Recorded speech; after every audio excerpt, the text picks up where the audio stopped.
মিলে কারোর মাইনে বাড়াচ্ছে না।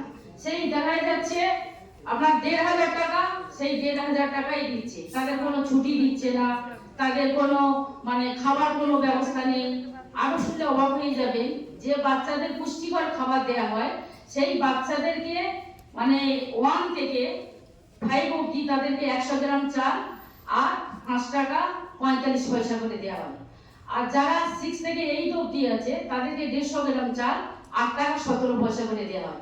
আমরা মনে করি এই যে পয়সা তাদেরকে দেওয়া হয়, যে পুষ্টিকর একটা খাবার বলেছে, সেখানে কিন্তু এই বাচ্চারা পুষ্টিকর খাবার তারা পাচ্ছে না।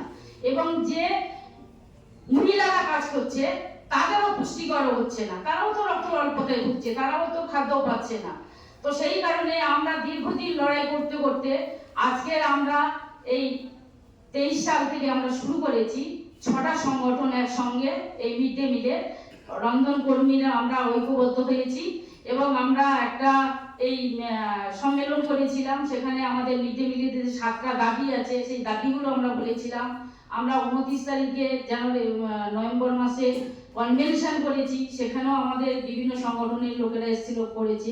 আমরা সেখান থেকেও ঠিক করেছি আগামী জানুয়ারি মাসে 29 তারিখে আমরা দিদির সঙ্গে দেখা করতে যাব, মুখ্যমন্ত্রীর সঙ্গে দেখা করতে যাব, যে আমাদেরকে ন্যূনতম মজুরি দিতে হবে, কমপক্ষে 26,000 টাকা মজুরি করতে হবে, যদি না হয় আমাদেরকে ন্যূনতম মজুরি দিতে হবে, বাচ্চাদেরকে পুষ্টিকর খাবার দিতে হবে, অ্যাকাউন্টে টাকা দেয় না, যাতে অ্যাকাউন্টে তাদেরকে টাকা দেওয়া হয়, বা যারা রান্না করছে তাদের কোনো স্বীকৃতি নেই, যখন তখন তাদেরকে তাড়িয়ে দেওয়া যেতে পারে, এরকম অবস্থা আছে।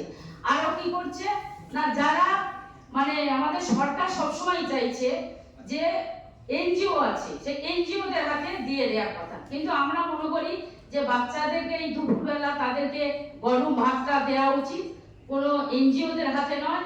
যারা দিন মজুরি করে, যেসব মহিলার ঘরে খেটে খাওয়া মানুষ তারা করে, তাদেরকে এরা দেওয়া তারা করছে। আজকের প্রথম থেকে তাদের যেন দেওয়া হয় এই